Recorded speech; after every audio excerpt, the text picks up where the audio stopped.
দুনিয়াতে আছো তুমি টাকা পয়সা নিয়ে, মরার পরে করবে দাফন সাদা কাফন দিয়ে। দুনিয়াতে আছো তুমি টাকা পয়সা নিয়ে, মরার পরে করবে দাফন সাদা কাফন দিয়ে। যাইবে তুমি খালি হাতে, যাইবে তুমি খালি হাতে, থাকবে পরে সবই।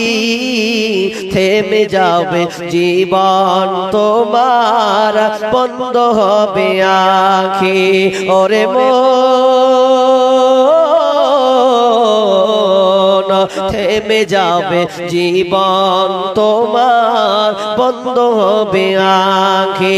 যেদিন আপনি মরে যাবেন, যেদিন আপনি মারা যাবেন, সেদিন আপনাকে আর কেউ গুরুত্ব দেবে না। সামান্য 1 ঘন্টা 2 ঘন্টা, 1 দিন 2 দিন 3 দিনের জন্য কাঁদবে, কাঁদা বন্ধ হয়ে যাবে। 4 বছর হয়ে গেলে, 1 বছর হয়ে গেলে আর তোমাকে কেউ মনে রাখবে না। কেন কেন? তুমি যতক্ষণ তোমার দাম ছিল, আত্মা ছিল বলে তোমার দাম। তো আমি বুঝাতে চাইলাম, যদি আত্মা থেকে দাম হয়, যেমন আত্মা না থাকলে আপনার বডির যে কোনো দাম নাই, ঠিক তেমনি ভাবে আপনার মধ্যে যদি ঈমান না থাকে, তাহলে আপনার ইবাদত রেখে, রোজা রেখে কোনো লাভ নাই।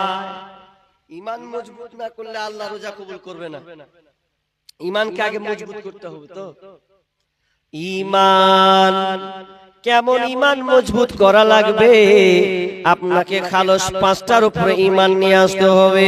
মান আমানা বিল্লাহি ওয়াল ইয়াউমিল আখিরি ওয়াল মালাইকাতি ওয়াল কিতাবি ওয়ান নাবিয়িন। এই 5টার উপরে আগে পরিপূর্ণ ঈমান নিয়ে আসতে হবে, কোনো কম বেশি রাখলে হবে না। আল্লাহর উপরে ঈমান, আল্লাহর উপরে ঈমান, আখিরাতের উপরে ঈমান, মরার পরে জীবন, এটার উপরে আপনাকে ঈমান নিয়ে আসতে হবে। আপনার ফেরেশতার উপরে ঈমান নিয়ে আসতে হবে, কোরআনের উপরে, কিতাবের উপরে ঈমান নিয়ে আসতে হবে, ইয়াউমিল আখির ওয়ান নাবিয়িন এবং নবীদের উপরে ঈমান নিয়ে আসতে হবে। আল্লাহর উপরে ঈমান পরিপূর্ণ আছে তো? কেমন ঈমান আছে আপনার কাছে? আমাকে এক জায়গাতে একটা লোক, আর একটা বেটা একটা বেটি, ভালো করে বুঝেন, একটা বেটা একটা বেটি। তো বেটাটা খেটে খুঁটালি আছে, মাসে 15,000 করে পায়। তো নামাজ ততদিন খুব পড়লেও, জোহর আসর মাগরিব ইশা ফজর খুব পড়ে। তো নামাজ পড়তে পড়তে পড়তে পড়তে পড়তে হঠাৎ করে নামাজ পড়া ছেড়ে দিলে। তো কয়েক লোক যারা সাথে পড়তে, ওরা জিজ্ঞাসা করছে, হাজি ভাই নামাজ পড়া ছাড়লে কেন? কি কথা বলতে জানেন? বলছে এই কানাকে ডেকে কি হবে? কথাটা কাকে বলছেন বলেন তো? আল্লাহকে বলছে কানাকে ডেকে কি হবে? তখন ও জিজ্ঞাসা করছে, কেন কানা বললা, কি কারণ? বলছে আমার দুটা ছেলে, একটা বেটি একটা বেটা। তো আমার বেটাটা ষাঁড়ের মতন ছিল, ইনকাম করে নিয়ে আসতো 15,000 টাকা করে মাসে খেতে পেত।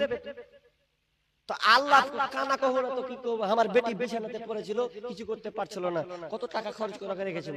তো কানা কহো না তুই কহো লিতিক তো হার বেটাটা গেলে লেহাল। ওইজন্য বলছি যে কানাকে দেখে কি হবে? নাউজুবিল্লাহ বলবেন না? আল্লাহ কানা? তাহলে আপনি কেন বললেন? তার মানে আপনি বিশ্বাস করছেন রুজির মালিক আল্লাহ নয়, রুজির মালিক আপনার বেটা। এটাই ভাবলেন বলে তো আপনি আল্লাহকে কানা বললেন। এটা বললে আপনার ঈমান থাকবে না, আল্লাহর উপরে আপনার ঈমান নাই। ঈমান, পরিপূর্ণ ঈমান আপনাকে নিয়ে আসতে হবে বন্ধুরে। আল্লাহ ওটা আপনাকে পরীক্ষা করে, কাউকে আল্লাহ দিয়ে পরীক্ষা করে, কাউকে আল্লাহকে নিয়ে পরীক্ষা করে, কাউকে কষ্ট দেয়, কাউকে না খেয়ে পরীক্ষা করে। তাহলে আল্লাহর পরীক্ষা, আল্লাহর পরীক্ষা আপনাকে পাস হতে হবে। আর ঈমানটা এমন জিনিস, মজবুত জিনিস, এই ঈমানটা কত পরিপূর্ণ হতে হবে? এই ঈমানটাকে খাওয়ার জন্য শয়তান আপনার পিছনে লাগবে। শয়তানের টার্গেট থাকে যে এই লোকটার ঈমান নষ্ট কি করে করা যায়। এইজন্য আবার দুনিয়াতে অনেক শয়তান আবিষ্কার হয়েছে। আবার ঈমান আনরে কালেমা পড়িয়া, পশ্চিমে তাকাইয়া দেখো বেলা যাই ডুবিয়া। আবার ঈমান আনরে, আবার ঈমান আনরে কালেমা পড়িয়া, পশ্চিমে তাকাইয়া দেখো বেলা যাই ডুবিয়া। আবার ঈমান